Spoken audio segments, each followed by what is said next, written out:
quelle joie au Seigneur, que de te louer parmi les nations. Quelle joie au Seigneur, que de célébrer ton nom. Dieu nous a établi lumière pour les nations, pour que de par le monde nous fassions connaître son nom. Il nous a envoyé. Eh bien voilà, on est très heureux de se retrouver encore aujourd'hui. Eh bien oui, pour encore une cours LDN. Nous sommes ravis de passer ce temps pour étudier la parole de Dieu ensemble. Et donc aujourd'hui, le thème que nous voulons aborder, c'est sur le fait d'entendre, de reconnaître la voix de Dieu. Beaucoup de chrétiens partent du principe que Dieu ne parle pas, Dieu ne leur parle plus. Et la Bible nous enseigne que le problème ne vient pas de là. Dieu est un Dieu qui parle, à plus forte raison parce qu'il est notre Père, qu'il veut que nous ayons une relation intime avec lui, n'est-ce pas? Et puis le diable, lui, qui est notre ennemi, ne se gêne pas pour parler, et si on le laisse faire, nous parler toute la journée, hein, il n'y a aucune raison que Dieu soit de reste. Non, le problème, il est ailleurs. Eh bien oui, souvent c'est les personnes qui me disent « Mais Julia, j'entends jamais Dieu me parler. J'aimerais bien l'entendre parler plus souvent. Mais comment vous faites pour entendre Dieu parler ?» Alors on va peut-être commencer avec un premier verset. On va prendre Job 33, 14 qui nous dit « Dieu parle cependant, tantôt d'une manière, tantôt d'une autre. » Donc il y a plusieurs manières. Et on y prend point garde. Donc le problème, c'est pas du côté de Dieu. Non, Dieu parle, mais c'est nous qui ne savons pas toujours reconnaître lorsqu'il nous parle. On est Dieu d'oreille. Oui, on est un peu dur d'oreille. Et c'est pour ça que, eh bien, le but de ce cours, c'est de partager avec vous les 7 manières. Nous, on a trouvé les plus classiques, si je peux dire, que nous avons trouvées personnellement, à travers lesquels Dieu nous parle. Les 7 canaux à travers lesquels Dieu veut nous faire entendre sa voix et nous donner ses directives. Dans chaque chapitre de ce cours va correspondre à une de ces manières à travers lesquelles Dieu nous parle. Quelle joie au Seigneur, que de te louer parmi les nations.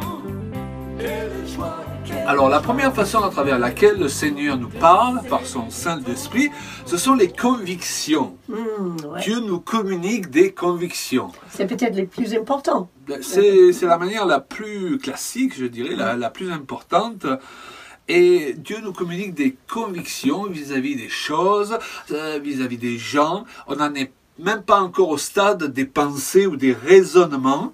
Par exemple, on se rend compte que lorsque Luc explique comment il a eu à cœur d'écrire son évangile, eh bien, il ne dit pas qu'un ange lui a apparu, il ne dit même pas qu'il a eu un songe ou une vision, n'est-ce pas? Il dit simplement, Luc 1, à 3, il m'a aussi semblé bon, après avoir fait des recherches exactes sur toutes ces choses depuis leur origine, de les exposer par écrit d'une manière suivie. Il lui a semblé bon, c'est-à-dire qu'il a eu la conviction que c'était une bonne chose de relater, n'est-ce pas, la vie de Jésus et aussi par la suite les actes des apôtres. Donc il avait suffisamment de confiance en lui-même et de ce que Dieu il avait déjà investi en lui, qu'il pourrait prendre une initiative en sachant que s'il a senti que c'était bon, et il savait que Dieu était d'accord avec ça. Parfois, on a la conviction, en rencontrant des personnes, qu'on va devenir de très bons amis avec cette personne. Qu'il y a une connexion spirituelle avec cette personne. Là où, avec d'autres personnes, on a juste ce feu rouge-là. On ne peut pas expliquer pourquoi, mais on ne le sent pas. Il y a quelque chose qui...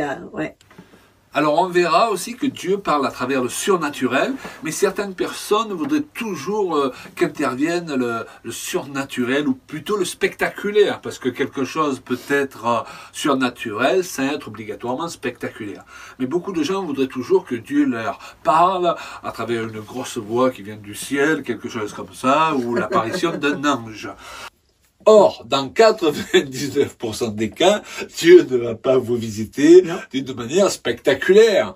Une manière surnaturelle n'est pas obligatoirement une manière spectaculaire, n'est-ce pas? D'ailleurs, dans Romains 8,16, il est dit que l'Esprit lui-même, il rend témoignage à notre esprit, c'est-à-dire qu'il nous donne la conviction que nous sommes enfants de Dieu. On sait qu'on sait qu'on sait. C'est ce qu'on dit souvent, hein, pour essayer d'expliquer ce qui se passe lorsqu'on est de nouveau. On n'arrive pas toujours à l'expliquer avec des raisonnements cohérents. Et parfois on dit simplement, tout ce que je sais, c'est que je sais que je sais. Romains 14,5 nous dit aussi que Dieu peut donner à l'un aussi une conviction vis-à-vis d'un sujet particulier, alors qu'à l'autre, il va donner une autre conviction. Ce qui nous fait comprendre qu'il ne faut pas toujours qu'on essaye d'être dirigés tous de la même façon. C'est pas parce que je fais telle chose que l'autre il doit faire comme moi. Tel fait une distinction entre les jours, tel autre les estime tous égaux, que chacun ait dans son esprit une pleine conviction. Donc, la première manière à travers laquelle Dieu va nous parler, c'est à travers des convictions intérieures, ce qu'on ressent parce qu'on le connaît et on peut se dire, ça c'est Dieu. Nos voix sont allées jusqu'aux extrémités de la terre. Eh bien, la deuxième manière à travers laquelle le Seigneur nous dirige, eh bien, ce sont les pensées. On va commencer avec un verset qui nous dit ici en Proverbe 19, 21, il y a dans le cœur de l'homme beaucoup de projets. Ah oui, c'est vrai. Mais c'est le dessein de l'Éternel qui s'accomplit. Donc nous avons beaucoup de pensées, n'est-ce pas, qui nous passent par la tête, comme on dit.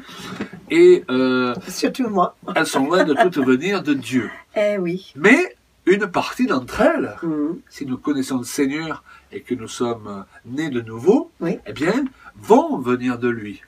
Vont être une manière à travers laquelle Dieu nous dirige. C'est ce que confirme aussi cet autre proverbe, Proverbe 25.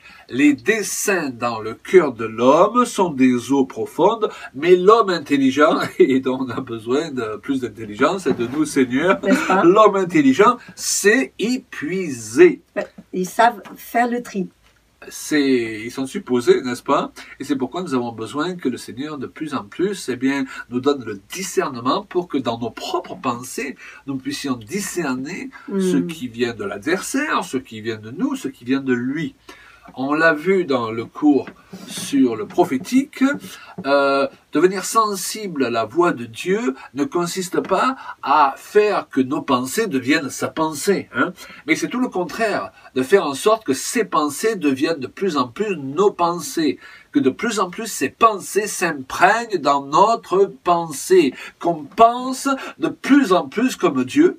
Parce que la Bible nous dit justement que les pensées de Dieu sont bien au-dessus de nos pensées. Alors je ne sais pas pour toi, Julia, mais moi j'ai envie que cette pensée de Dieu, ces pensées-là, s'imprègnent en moi de plus en plus, parce que dans 1 Corinthiens 2,16, il est dit, qui a connu la pensée du Seigneur pour l'instruire? Or nous avons la pensée de Christ. Un chrétien est quelqu'un qui revêt de plus en plus la manière de penser de Christ. Donc, il faut qu'on ait un peu plus de confiance quand on analyse nos idées, parce que nous avons été équipés avec une imagination, avec du talent, et la capacité de se projeter dans l'avenir. Je me rappelle quand on avait un certain projet qu'on voulait mettre en place, eh bien, on s'assoit avec des amis parfois et on fait ce qu'on dit de brainstorming. Ça veut dire qu'on fait le tour de table et tout le monde dit tout ce qui lui passe par la tête par rapport au sujet. Et ensuite, on puise dedans et on trouve des bonnes choses. Mais c'est un petit peu le même système quand on va chercher entre tout ce qui nous passe par la tête, où il y a Dieu là-dedans. Mais comme tu disais un peu tout à l'heure, si notre cœur il est attaché à Christ, si l'Esprit de Dieu habite en nous, c'est vrai qu'on peut penser parfois tout et n'importe quoi, mais on va aussi, dans notre esprit, être inspiré par des pensées de Christ. Et il faut qu'on ait confiance et de se dire, ah, ça c'est de Dieu, ça. Ah, ça c'est bien, ça. Je crois que je vais avoir confiance en moi et je vais agir dans ce sens parce que c'est totalement comme le Seigneur, il me parle. Je reconnais Dieu dans cette pensée. C'est ça. Parfois, les gens disent, c'est moi, c'est pas Dieu. Mais lorsque Dieu te donne ses pensées, c'est toi qui penses. Absolument. Et lui qui pense à travers toi. Le pire des choses, c'est de ne jamais avancer, c'est de ne jamais se lancer dans des choses parce qu'on a peur que ce n'est pas Dieu qui nous demande. Mais si on a ces convictions, et si, apprendre à connaître les pensées de Christ. Wow. Oui. Merci. Dans la deuxième manière à travers laquelle Dieu nous parle, c'est à travers nos pensées.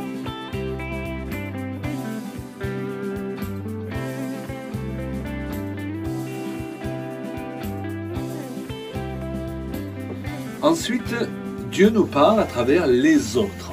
Ah, on a de mal à le reconnaître parfois. Dieu me parle à travers toi régulièrement. Eh bien, oui. Il te parle à travers moi. Et Dieu nous parle à travers le grand nombre des conseillers, pour reprendre ce que dit un proverbe. Proverbe 1.8 d'ailleurs, un autre, nous dit « Écoute mon fils l'instruction de ton père et ne rejette pas l'enseignement de ta mère. » Donc, dans le cadre de la famille, il faut être déjà à l'écoute de l'autre parce que Dieu a prévu de nous parler à travers nos proches. Donc, plus on méprise les gens, eh bien, moins on va être à même d'entendre la voix de Dieu à travers eux, à travers leurs conseils, à travers leurs idées aussi qu'ils peuvent partager avec nous. Je pense que c'est une des manières que Dieu il a choisi vraiment pour qu'il s'exprime ici sur terre. C'est de parler à travers son corps, à travers les uns les autres, à travers les pasteurs, oui. à travers les responsables, à travers tous ceux qui sont là sur notre chemin pour nous aider à avancer, les amis. Et c'est aussi, ça nous engage dans la responsabilité de parler quand Dieu nous demande de prononcer une parole ou de entretenir avec quelqu'un qui est dans le besoin. Pour exhorter, encourager. Exactement, et de soulever. Pour être la voix de Dieu envers les autres. Je dirais d'ailleurs que plus on se coupe des autres, moins on va entendre Dieu nous parler, parce que une des manières par laquelle Dieu nous parle, ce sont les autres. Un autre proverbe, proverbe 12.15, la voix de l'insensé est droite à ses yeux, mais celui qui écoute les conseils est sage. On a tous ces périodes où on est omnibulé par une pensée, ce qu'on pense même être parfois une direction, et il est bon d'avoir sur son chemin des personnes qui vont soit confirmer cette direction, soit nous mettre en garde, parce que il nous est arrivé à tous de nous tromper, et ça va encore nous arriver, n'est-ce pas? Nous sommes appelés à reconnaître la voix de Dieu chez ceux qui nous veulent du bien, bien sûr, mais tu sais qu'on peut aussi la reconnaître à travers ceux qui nous veulent du mal, parce que Dieu n'est pas limité, parfois il utilise même des personnes qui n'ont pas du tout l'intention d'être utilisées par lui pour nous parler. Et on trouve cela d'ailleurs dans Jean 1.51, où il est dit justement que le souverain sacrificateur Caïphe prophétisa que Jésus devait mourir pour les intérêts de la nation de l'époque. Alors que lui, dans son esprit, la manière dont il le disait, c'était il faut se débarrasser de ce gars, il faut qu'il meure pour que nous, on n'ait pas de problème. Donc nous voyons que Dieu peut parler à un autre degré, si je peux dire, à un autre niveau. Dans l'Ancien Testament, il nous est montré que Dieu, il a même utilisé un âne à un moment donné pour parler à Balaam. Hein. Donc, c'est pas un problème pour lui de nous utiliser, nous. Et à forte raison d'utiliser tous ceux qui, eux, sont bien disposés pour être sa bouche, pour bénir les autres. Et puis ces directives peuvent venir d'une source qu'on n'attend pas ou d'une source qu'on aurait méprisée. Dieu peut nous parler, oui, il peut nous parler à travers la boulangère du coin. Lorsque vous allez chercher votre baguette le matin, eh bien, ce jour-là, elle va dire quelque chose peut-être qu'elle dit jamais d'habitude, elle ne sait même pas pourquoi elle le dit. Et puis c'est une parole de confirmation, une parole prophétique pour vous. Donc soyez ouverts à ce que Dieu vous parle à travers les autres et dans un peu toutes les situations de la vie. Ne limitez pas Dieu. Mais Claude, il y a même un passage dans l'Écriture qui dit que si les hommes se taisent, ben même les pierres crieront, hein? Tout à fait. Parce que c'est important que Dieu il puisse nous utiliser pour parler les uns aux autres. Oui. Hein? Alors, pas besoin de laisser les pierres parler, crier à notre place. Oh, que notre nom a été donné dans les cieux. Par lequel Une autre manière à travers laquelle le Seigneur nous parle, c'est à travers des signes, n'est-ce pas Claude? Et on peut lire justement dans le chapitre 16 de Matthieu, tout au début du chapitre, où il y a des religieux qui viennent poser des questions à Jésus. Ils lui demandent un signe du ciel. Jésus répond, toujours avec beaucoup de sagesse, en disant, « Le soir, vous dites, il fera beau car le ciel est rouge. Et le matin, il aura de l'orage aujourd'hui, car le ciel est un rouge sombre. Vous savez décerner l'aspect du ciel, et vous ne pouvez décerner les signes du temps. » Et donc, il faut qu'on regarde et observe les choses autour de nous, parce que Dieu, il veut nous parler à travers des signes. Et en effet, c'est une des manières par excellence par lesquelles le Seigneur nous parle chaque jour. Et je crois que chaque jour, si nous sommes attentifs, nous allons pouvoir remarquer ces signes. Dans Marc 13, 3, en effet, lorsque les disciples posent une question au Seigneur vis-à-vis des temps de la fin, et lui demandent quand cela arrivera-t-il et à quel signe reconnaîtra-t-on que toutes ces choses vont s'accomplir. Donc, Dieu, avant de se manifester, il nous donne des signes. Il peut nous donner des signes pour confirmer quelque chose, pour nous prévenir vis-à-vis de quelque chose, n'est-ce pas? Pour eh bien, nous encourager dans un domaine ou dans un autre. D'ailleurs, tiens, je me rappelle, la première fois où nous sommes allés voir notre fille au Canada, Oui. eh bien, la veille, et c'est la première fois là que ça m'arrive, Près de la maison. près de la maison, sur la route, il traverse une biche, une petite biche, c'est Magnifique, rare, hein, oui. qu'on voit des biches dans la région, on voit surtout des sangliers. Et donc l'après-midi, on a pris l'avion, donc avec le décalage horaire, on est arrivé le soir là-bas. Et donc nous nous sommes couchés et le lendemain en me levant je regarde par la fenêtre dans notre chambre au Canada et qu'est-ce que je vois? Exactement le même gabarit de biche dans le jardin. C'était le même. On aurait dit qu'elle avait pris l'avion. Hein. Alors les gens peuvent se demander mais voilà à quoi sert ce signe? Déjà il est difficile de penser que c'était un hasard. Hein. Et eux, de même, ne se retrouvent pas à avoir une biche qui se balade dans leur jardin chaque jour. C'était une manière pour le Seigneur juste de confirmer, de nous dire, voilà, vous êtes dans mon plan. C'est la suite logique des choses. Et je crois que nous passons à côté de beaucoup de signes comme cela qui nous sont donnés, parce que ce sont des signes qu'on peut qualifier de naturels.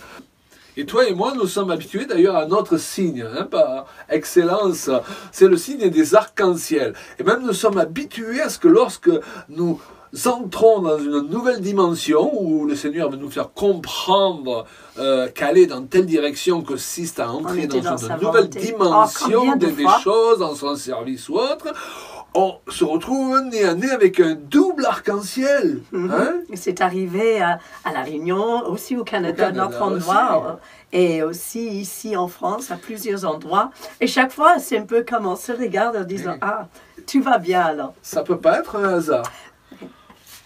Ne me dites pas que vous n'avez pas vu, vous aussi, des signes qui confirment que vous êtes au bon endroit, au bon moment, même si c'est d'y aller se rendre quelque part dans une ville et vous avez un rendez-vous, vous êtes pressé, stressé, pas sûr si c'est vraiment de Dieu ou pas, et d'un coup, hop, vous trouvez une place de parking juste devant la porte où vous devez aller, ou des petites choses comme ça, ou un panneau publicitaire dans le métro, ou quelque chose qui juste est en train de dire la phrase même que vous étiez en train de penser à un certain instant. Et c'est incroyable comment le Seigneur il met en place des circonstances pour que juste à ce moment-là, on tourne la tête et on voit quelque chose, ou on est en train de parler dans la voiture et on dit une phrase, on branche la radio et le bonhomme, il répète la phrase qu'on vient de dire. Ah, ça c'est rigolo. Et c'est pour ça que si nous sommes limités dans notre conception de la manière ou des manières à travers lesquelles le Seigneur peut nous parler, eh bien, on ne va pas le reconnaître là où il se trouve. On va se dire, tiens, Dieu ne peut pas parler à travers la radio, Dieu ne peut pas parler à travers un panneau publicitaire, et on va passer à côté de ce que Dieu nous dit, parce que Dieu n'est pas limité dans ses manières de nous parler. Nous témoignons qu'il y a le salut quand Jésus. Alors une autre manière à travers laquelle Dieu parle, et que souvent nous ne reconnaissons pas que c'est lui qui se trouve derrière ces choses-là, c'est par les éléments naturels. Dans le psaume 77, 19, il est dit par exemple, ton tonnerre éclata dans le tourbillon, les éclairs illuminèrent le monde, la terre s'émut et trembla. Wow. Dans Matthieu 27, 51, on se rend compte le voile du temple se déchirant en deux lorsque Jésus a été crucifié. Depuis le haut jusqu'en bas, la terre trembla, les rochers se fendirent. Wow. En fonction d'événements particuliers, nous pouvons en déduire qu'il y a une présence aussi particulière du Seigneur. Des choses spéciales qui sont en train de se mettre en place, qui sont en train d'arriver. Alors ça ne veut pas dire que tous les cataclysmes, c'est Dieu qui se trouve derrière. Le diable produit aussi beaucoup de cataclysmes à travers lesquels il tue les gens, n'est-ce pas? Oui. Mais il y a des éléments naturels souvent qui sont déchaînés à cause d'une présence particulière du Seigneur, de la même façon que lorsque le Seigneur se trouvait avec son peuple dans le désert, à un moment donné, il nous est dit dans le psaume 8, verset 9, que la terre trembla, les cieux se fondirent devant Dieu, le Sinaï s'ébranla devant Dieu, parce que la présence de Dieu était manifeste, pouvait être touchée du doigt d'une manière plus particulière que d'habitude. Cela s'est répercuté dans les éléments naturels. Alors on pourrait se dire, quand on voit quelque chose important qui se passe sur la planète, quelque part on peut dire ça, Dieu, qu'est-ce que tu es en train de faire? Exact. Qu'est-ce que tu es en train de dire? Aide-moi de comprendre le temps dans lequel nous sommes. Qu'on soit attentif à ces choses-là. On est encore dans les signes quelque part, mais c'est pas la même sorte de signe que ce qu'on a vu tout à l'heure.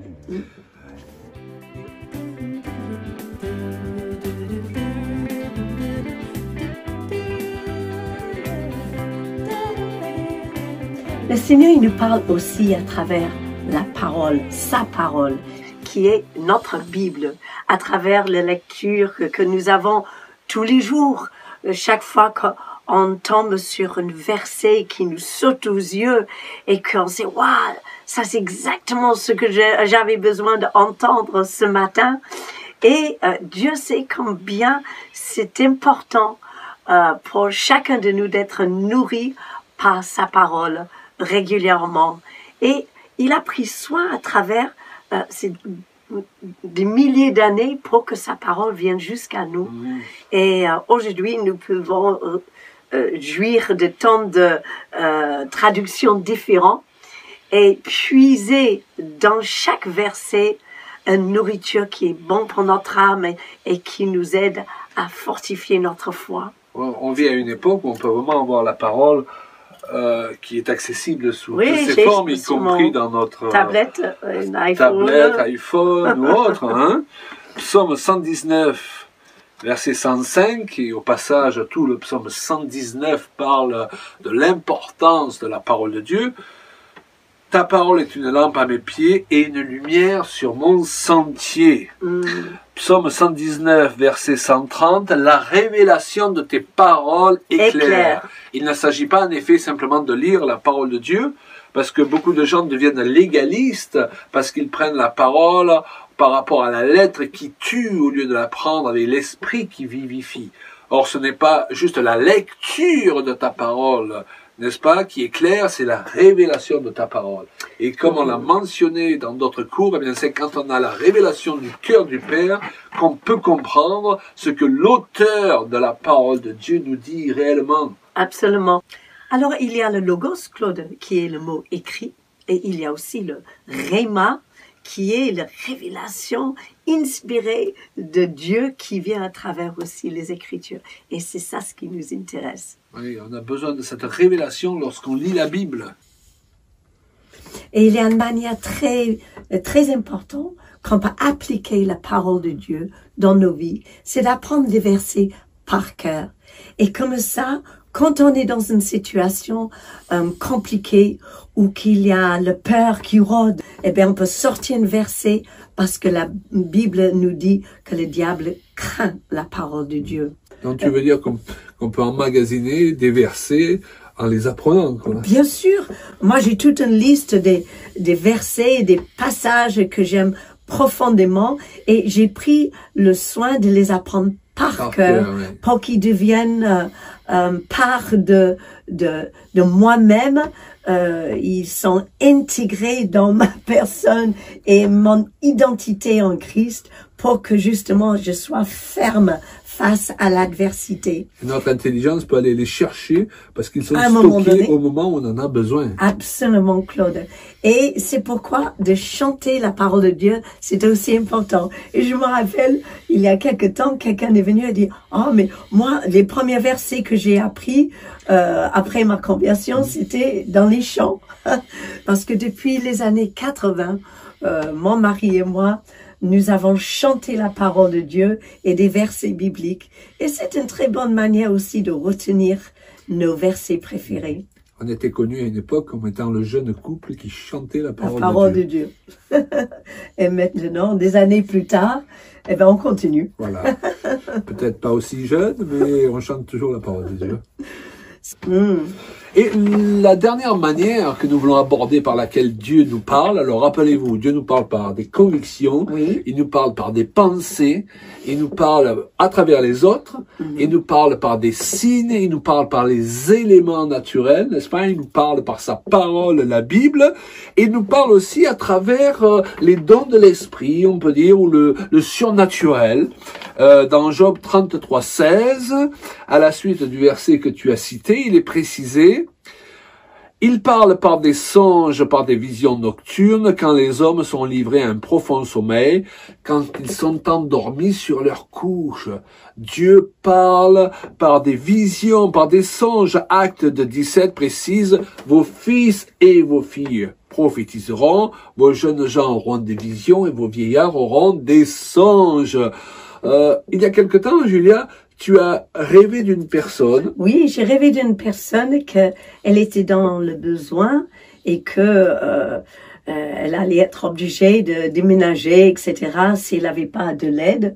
Et donc, le lendemain, j'ai téléphoné et effectivement, c'était le cas. Donc, on a pu faire une offrande et aider cette personne, mais c'est vraiment parce que le Seigneur m'avait parlé dans ses rêves que j'ai pu agir, que j'étais mise au courant de sa situation. Et la semaine d'après, moi, je rêve d'une autre personne aussi qui est dans le besoin. Et nous avons décidé aussi d'aider cette personne. Parce que l'idée n'est pas de partir dans tous les sens pour faire des actes, je dirais, de foi ou des actes de bonté, mais c'est de rentrer dans les œuvres que Dieu a préparées d'avance. C'est de suivre une direction, la direction de l'Esprit. Et l'Esprit nous parle de diverses manières, et entre autres par des visions et par des songes. Et nous sommes à une époque où, oui, nous devons être ouverts à ces visions. Et nous devons aussi examiner plusieurs des rêves que nous avons ou prier le Seigneur avant de s'endormir le soir, eh bien pour qu'il nous visite à travers nos rêves. Acte Amen. 8, 26, un ange du Seigneur s'adressant à Philippe lui dit, lève-toi et va du côté du Midi, sur le chemin qui descend de Jérusalem à Gaza, celui qui est au désert. Donc nous voyons aussi que l'évangéliste Philippe, nous voyons aussi dans les actes que Pierre et d'autres personnages que le Seigneur utilise puissamment, eh bien, il les visite et il les conduit par une apparition d'ange. Et aujourd'hui, plus que jamais, on en a déjà parlé dans le cours sur le surnaturel, nous devons être ouverts aux visitations d'anges. Alors, nous le précisons, toutes les pensées, tous les conseils des autres, tous les éléments et les signes que nous pouvons voir, et même éventuellement tous les anges, entre guillemets, qui peuvent nous apparaître, ne viennent pas obligatoirement du Seigneur. Maintenant, nous avons besoin que sur chacune de ces choses, il y ait le cachet du Seigneur, c'est-à-dire le premier point que nous avons soulevé, une conviction intérieure, parce que le diable parle aussi par des signes qu'il met en place pour nous égarer. Il parle aussi par des personnes qui, même bien intentionnées, eh bien, peuvent être un instrument entre ses mains pour nous égarer. Donc, nous avons besoin non pas seulement de savoir que Dieu nous parle à travers toutes ces méthodes, ces moyens, n'est-ce pas? Mais d'avoir la conviction que ça vient de lui. Ça, c'est Dieu. Et ça, c'est important.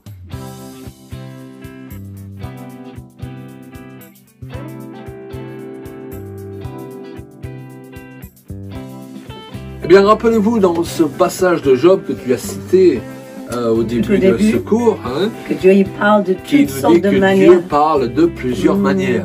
Donc ne faites pas partie de ces chrétiens qui sont un peu bornés en disant « Oh, Dieu il parle que lorsque je lis la Bible, ou il parle que quand je suis en prière et dans le jeûne. » Non, Dieu parle de plusieurs manières. Soyez ouverts aux différentes formes à travers lesquelles le Seigneur veut vous conduire, veut confirmer votre appel.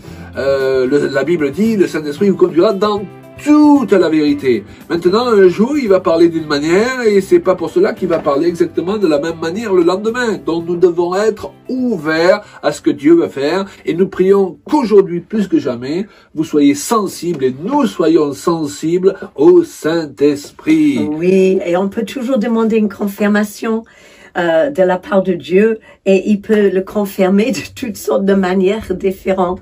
Si nous avons cette conviction, comme Claudie disait, si c'est vraiment aligné avec la parole de Dieu et de ce que le Seigneur vous avait déjà parlé, eh bien, on peut recevoir ces signes comme des confirmations. Et ça fait du bien, ça. Savoir qu'on est guidé par le Saint-Esprit et il nous amène vers les sentiers de la justice. Alléluia. Soyez conduits dans les sentiers de la justice par son esprit. Amen. Aujourd'hui, plus fortement que jamais. Parce que Dieu parle.